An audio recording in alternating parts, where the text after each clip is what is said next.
अस्सलाम वालेकुम एवरीवन। उम्मीद करती हूँ कि आप सब खैरियत से होंगे और सब ठीक ठाक होंगे। तो जी आज बनाऊँगी मैं ज़बरदस्ती बीफ कढ़ाई, बहुत ही इजी तरीके से और बहुत टेस्टी बनके तैयार हुई थी। ज़रूर ट्राई कीजिए रेसिपी। इसको बनाने के लिए मैंने 1 किलो जो है वो बीफ ले लिया है और ये बिल्कुल फ्रेश है।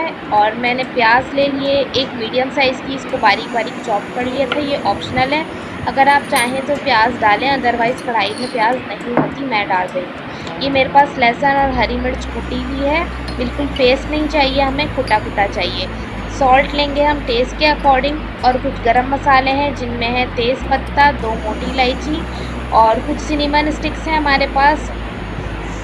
और इसके अंदर जाएगा 5 अदद लौंग, 5 अदद काली मिर्च और सफ़ेद ज़ीरा है मेरे पास, ये 1 टीस्पून भर के। चलिए अब कढ़ाई बनाना स्टार्ट करते हैं। मैंने कढ़ाई ले ली थी, इसके अंदर मैंने सरसों का तेल डाल दिया, आप चाहें तो कोई सा भी तेल यूज़ कर सकते हैं। अब देखिए जी तेल हमारा अच्छी तरीके से गर्म हो गया था, हमने चूल्हा आहिस्ता कर दिया था। इसके अंदर मैं ऐड करूँगी सिनेमन स्टिक, काली मिर्च और लौंग और मोटी इलायची, तेज़ पत्ता और बस अभी इसको हम सौते कर लेंगे। इतने ही हमने मीडियम लो जो है फ्लेम रखना है और इसको अच्छे तरीके से मैं फ्राई कर लूँगी। इसको फ्राई करेंगे तकरीबन हम 5 से 10 मिनट मीडियम लो फ्लेम पे, ताकि इसकी जितनी भी खुशबू है ना वो हमारे ऑयल में अच्छे तरीके से आ जाए। और इन तमाम मसालों को हम बाद में सेपरेट कर लेंगे। बस हमें इसकी खुशबू चाहिए हमारे ऑयल में, तो हम इसको अच्छे तरीके से जो है वो फ्राई कर लेंगे। अब देखें हमारे मसाले अच्छे तरीके से ना फ्राई हो गए हैं। इस पॉइंट पे इसके अंदर मैंने सफ़ेद ज़ीरा ऐड नहीं किया था क्योंकि वो जल्दी जो है वो कुक हो जाता है। तो अब हमारे मसाले जो है अच्छे तरीके से फ्राई हो चुके हैं, तो अब इसके अंदर हम ऐड कर लेंगे सफ़ेद ज़ीरा। और अगर आप लोग मेरे चैनल पे न्यू हैं तो काइंडली मेरे चैनल को सब्सक्राइब कर लीजिए। बराबर में जो बेल आइकन है उसको दबाने से आपको मेरी वीडियो सबसे पहले देखने मिलेगी। वीडियोस अच्छी लगे थम्स अप दीजिए। अब देखें सफ़ेद ज़ीरा हमने इसके अंदर ऐड कर लिया था, इसको भी हम अच्छे तरीके से भून लेंगे। तकरीबन 5 मिनट के करीब हम इसे भूनेंगे और मीडियम लो फ्लेम पे ही इसको भूनेंगे। इस पॉइंट पे इतनी अच्छी खुशबू आने लग जाती है। बस इतना ही हमने इसको फ्राई करना है और इसके अंदर फिर हम अपने प्याज ऐड कर लेंगे। अगर आप प्याज स्किप करना चाहते हैं तो इस पॉइंट पे आप प्याज स्किप कर दें और बाद में जो भी प्रोसेस हो वहीं से कंटिन्यू कर लें। वैसे कढ़ाई में प्याज जाती तो नहीं है, बट मैं डाल रही हूँ क्योंकि मसाला चाहिए होता है कढ़ाई में और कढ़ाई में मसाला नहीं होता है। और ये वाली कढ़ाई प्याज के साथ वाली ज़रूर ट्राई कीजिएगा, बहुत टेस्टी बन के तैयार होती है, बहुत अच्छी होती है।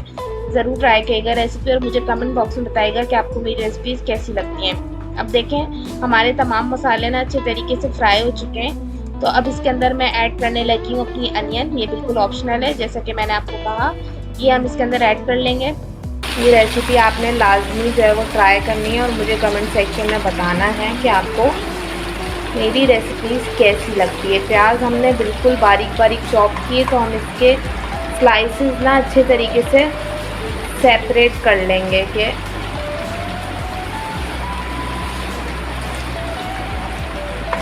अब देखें ये प्रोसेस ना बहुत लंबा है, ठीक है। जब हम प्याज फ्राई करने लगते हैं ना तो ये हमें तकरीबन लग जाते हैं 15 से 20 मिनट।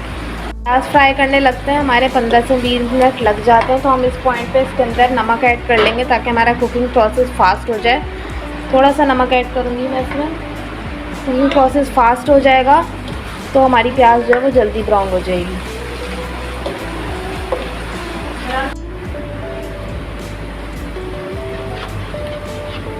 देखें प्याज ना हमारी ब्राउन होने लग गई है, ठीक है। इस पॉइंट पे हमने इसके ऊपर बहुत ज़्यादा कंसंट्रेशन रखनी है अपनी, अदरवाइज़ ज़रा से इधर उधर हुए ना तो प्याज जल जाएगी और फिर हमारी कढ़ाई का सारा टेस्ट ना ख़राब हो जाएगा। तो यहाँ पे आपने बहुत ज़्यादा फोकस रखना है कि प्याज बिल्कुल भी ना जले। बिल्कुल जस्ट गोल्डन ब्राउन होगी तो हम इसके अंदर अपना मीट ऐड करेंगे और लहसुन और हरी मिर्च ऐड करेंगे इसके अंदर।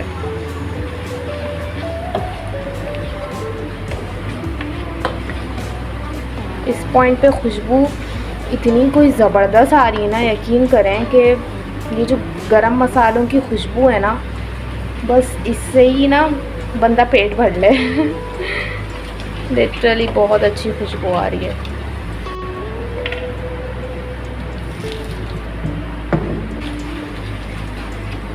देखें प्याज बिल्कुल परफेक्ट ब्राउन हो चुकी है।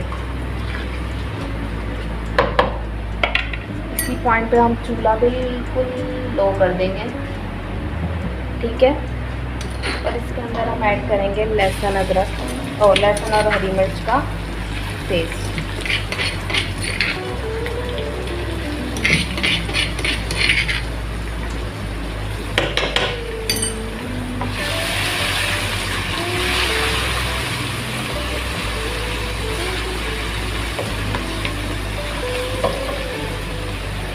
इसमें इस पॉइंट पे हम नमक ऐड कर लेंगे।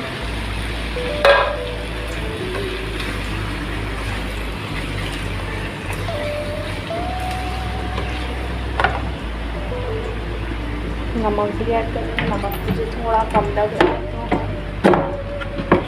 तो थोड़ा सा नमक, ठीक है। थोड़ा सा नमक मुझे कम लग रहा था तो इसके अंदर मैंने थोड़ा सा नमक और ऐड कर लिया। आप बिल्कुल अपने टेस्ट के अकॉर्डिंग ऐड कीजिएगा, ठीक है। उसके बाद इसको मैं अच्छे तरीके से मिक्स करूँगी। इसके अंदर हम थोड़ा सा पानी भी ऐड करेंगे। पानी में वो वाला ऐड करूँगी इसके अंदर मैंने लहसुन और हरी मिर्च को कूटा था, तो उसके अंदर मैं थोड़ा सा पानी ऐड करके इसके अंदर मिक्स कर दूँगी और इसको हम हल्की आंच पे छोड़ देंगे तकरीबन 1.5 घंटे के करीब। और इसको पकने के लिए मैं बिल्कुल छोड़ दूँगी, इसका ढक्कन मैं बिल्कुल भी नहीं छेड़ूँगी। इसको अच्छे तरीके से मिक्स करूँगी और बस इसी पानी में जो है ना अभी कुक होगा। तो अब देखें इसको मैंने अच्छे तरीके से मिक्स कर लिया। अब इसको हम ढक के छोड़ देंगे तकरीबन 1 से 1.5 घंटा हल्की आंच पे। और पहले हम तेज़ आंच पे रखेंगे ताकि जो है वो हीट अंदर बन जाए। जब हीट बन जाएगी तो हम इसको हल्की आंच पे छोड़ देंगे 1.5 घंटे के लिए और बिल्कुल भी हम ढक्कन नहीं खोलेंगे। अब देखें हमारे पास टमाटर है, ये तकरीबन आधा किलो के करीब है। इसको मैंने इस तरीके से कट लगा लिए, बस साबुत हैं। और मेरे पास आधा पाव दही है जो कि मैंने फेंट ली थी। 4 से 5 अदद मेरे पास हरी मिर्च है, ये मोटी वाली है, ज़्यादा स्पाइसी नहीं होती। मेरे पास है रेड चिली पाउडर, ये है 1 टीस्पून। और मेरे पास कुटी मिर्च है, ये भी मेरे पास 1 टीस्पून है। और कश्मीरी रेड चिली पाउडर है, ये भी 1 टीस्पून है। कश्मीरी रेड चिली पाउडर इसके अंदर कलर के लिए ऐड होता है। अब देखें 1.5 घंटा मैंने इसको पकने के लिए बिल्कुल हल्की आंच पे छोड़ दिया था और इसके अंदर जितने भी गरम मसाले थे ना वो मैंने सेपरेट कर लिए। इस पॉइंट पर अब इसके अंदर सारे टमाटर ऐड करके इसको ढक के छोड़ दूंगी हल्की आंच पे तकरीबन 10 मिनट के लिए। जब टमाटर जो है बिल्कुल सॉफ्ट हो जाएगा और अपनी स्किन को छोड़ देगा तो हम इस तरीके से इसकी स्किन को जो है ना सेपरेट कर लेंगे। और इसको सेपरेट करने के बाद इसको मैं चिमटे से ही जो है ना सारे टमाटर इसके अंदर मैश कर दूँगी। और बस ये हमने प्रोसेस लाजमी करना है। अगर आप चाहें तो टमाटर को जो है ना बगैर स्किन के भी डाल सकते हैं, बट ऐसे जो है ना टेस्ट बहुत अच्छा आता है। तो बस अब मैं इसकी सारी स्किन जो है ना वो रिमूव कर लूँगी। अब देखें टमाटर हमारे अच्छे तरीके से सॉफ्ट हो गए थे और मैंने इसको स्पून से जो है ना अच्छे से अंदर मैश कर दिया है। अब इसके अंदर हम अपने स्पाइसेस ऐड कर देंगे, पिसी हुई मिर्च, कुटी हुई मिर्च और हमारी कश्मीरी रेड चिली पाउडर, वो सब इसके अंदर हम ऐड करके इसको अच्छे तरीके से मिक्स कर लेंगे। और अगर आप लोग मेरे चैनल पर नहीं है तो काइंडली मेरे चैनल को सब्सक्राइब कर लीजिए, लाजमी मेरे चैनल को सब्सक्राइब किया करें। आधे से ज़्यादा ऑडियंस मेरे पास ऐसी है जो मेरे चैनल को देखती ज़रूर है बट सब्सक्राइब नहीं करती।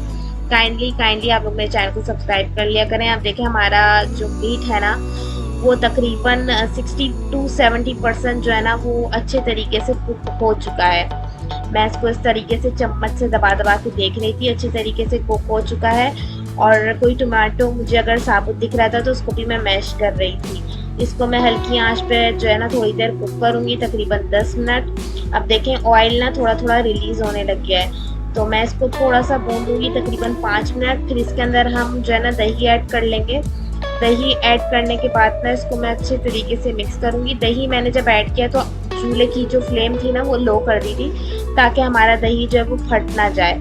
इसको मैं अच्छे तरीके से मिक्स करूँगी और मिक्स करने के बाद जो है ना ढक के मैंने इसको छोड़ दिया था तकरीबन 5 मिनट। फिर इसके अंदर ग्रीन चिलीज ऐड की और फिर ढक के छोड़ दिया था 5 मिनट। इस पॉइंट पे हम 1 पिंच ऑफ इसके अंदर गरम मसाला ऐड करेंगे और इसको अच्छे तरीके से भून लेंगे। और इस पॉइंट पे हमारी कढ़ाई जो है ना अच्छे तरीके से कुक हो गई है। अब देखें ऑयल भी हमारा रिलीज होने लग गया है तो इसका मतलब है कि हमारी कढ़ाई बिल्कुल जो है ना तैयार हो चुकी है। बहुत टेस्टी बन के तैयार हुई थी, ज़रूर ट्राई कीजिएगा। इसके अंदर जूलियन कट हम अदरक ऐड करेंगे जो कि बहुत ज़्यादा मज़ेदार लगता है। और इसके अंदर थोड़े से हम हरा धनिया ऐड करेंगे और इसको हम सर्व करेंगे चपाती के साथ, तंदूरी रोटी के साथ। आप जिस चीज़ के साथ खाना चाहें इसको खाएं, इंजॉय करें और मुझे दुआओं में याद रखें। मेरे चैनल को सब्सक्राइब कीजिए और स्टे ट्यून रहिए ताकि आपको मेरी रेसिपीज़ टाइम टू टाइम मिलती रहे। अब आपसे नेक्स्ट वीडियो मिलूंगी, तब तक के लिए टेक केयर, अल्लाह हाफ़िज़।